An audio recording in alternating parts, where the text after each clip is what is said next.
കർണാടക ധർമ്മസ്ഥലയിലെ മുൻ ശുചീകരണ തൊഴിലാളിയുടെ വെളിപ്പെടുത്തലിൽ രേഖകൾ കേന്ദ്രീകരിച്ചുള്ള പരിശോധന ശക്തമാക്കാൻ പ്രത്യേക അന്വേഷണ സംഘം. മണ്ണ് നീക്കം ചെയ്തുള്ള പരിശോധന താൽക്കാലികമായി നിർത്തിയതിന് പിന്നാലെയാണ് തീരുമാനം. ശുചീകരണ തൊഴിലാളി ജോലി ചെയ്തിരുന്ന സമയത്ത് കാണാതായവരുടെ പട്ടിക കേന്ദ്രീകരിച്ചുള്ള അന്വേഷണം വിപുലപ്പെടുത്തും. വിവരങ്ങളുമായി മുഹമ്മദ് റഹീസാണ് ചേരുന്നത് ധർമ്മസ്ഥലയിൽ നിന്ന്.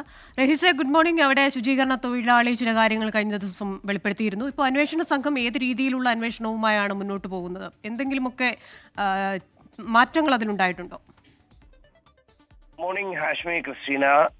ഈ അന്വേഷണ സംഘത്തിന്റെ നിലവിലുള്ള അന്വേഷണം ഇനി ഡാറ്റകൾ കേന്ദ്രീകരിച്ചായിരിക്കും എന്നുള്ള വിവരമാണ് ഇന്നലെ SITയിൽ നിന്ന് ലഭിക്കുന്നത്. അതായത് വളരെ നിർണായകമായിട്ടുള്ള ഒരു തീരുമാനമാണ് ഇന്നലെ കർണാടക നിയമസഭയിൽ ആഭ്യന്തരമന്ത്രി G. പരമേശ്വര അറിയിച്ചത്. നിലവിൽ ഈ ലഭിച്ച അസ്ഥികളുടെ പരിശോധനാ ഫലം വരുന്നതുവരെ ഇനി മണ്ണ് കുഴിച്ചുള്ള പരിശോധന നടത്തില്ല എന്ന് അറിയിച്ചിരുന്നു. അതിന് പിന്നാലെ ഈ അന്വേഷണം തന്നെ നിർത്തുകയാണോ എന്നുള്ള ഒരു അഭ്യൂഹമൊക്കെ ഇങ്ങനെ പരക്കുന്നതിനിടയിലാണ് ഇനി ഡാറ്റകൾ കേന്ദ്രീകരിച്ചുള്ള അന്വേഷണം, അതായത് പലതരത്തിലുള്ള വിവരങ്ങൾ ഈ പഞ്ചായത്തിൽ നിന്നും പോലീസ് സ്റ്റേഷനുകളിൽ നിന്നും ഒക്കെ SIT സംഘം ശേഖരിച്ചിട്ടുണ്ട്. അത് കേന്ദ്രീകരിച്ചുള്ള പരിശോധനയാകും ഇനി നടക്കുക എന്ന് പറയുന്നുണ്ട്. പ്രത്യേകിച്ചും ഈ 1998 മുതൽ 2014 വരെ ധർമ്മസ്ഥലയിലും പരിസര പ്രദേശങ്ങളിലും ഒക്കെ കാണാതായ പെൺകുട്ടികളുടെ വിവരം SIT സംഘം ശേഖരിച്ചിരുന്നു.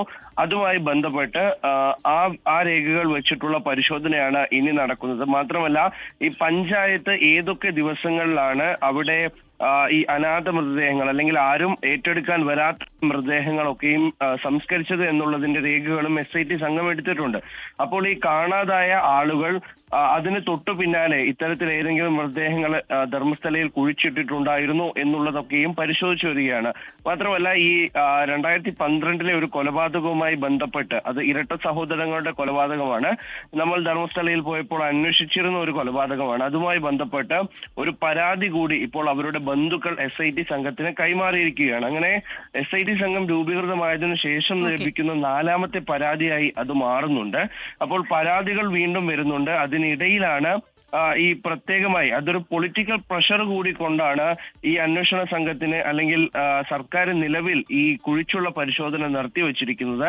അപ്പോൾ എന്നിരുന്നാലും അന്വേഷണം നിർത്തണ്ട എന്നുള്ളൊരു സന്ദേശമാണ് സർക്കാർ SITക്ക് നൽകിയിട്ടുള്ളത്. മാത്രമല്ല, SIT തലവനായിട്ടുള്ള DGP പ്രണബ് മൊഹന്തി അന്വേഷണവുമായി മുന്നോട്ട് പോകുമെന്ന് ഇന്നലെ തന്നെ പറഞ്ഞിരുന്നു. വസ്തുതകൾ പരിശോധിച്ചുള്ള അന്വേഷണമായിരിക്കും ധർമ്മസ്ഥല കേസിൽ ഉണ്ടാവുക. മുഹമ്മദ് റഹീസാണ് വിശദാംശങ്ങളുമായി ചേർന്നത്.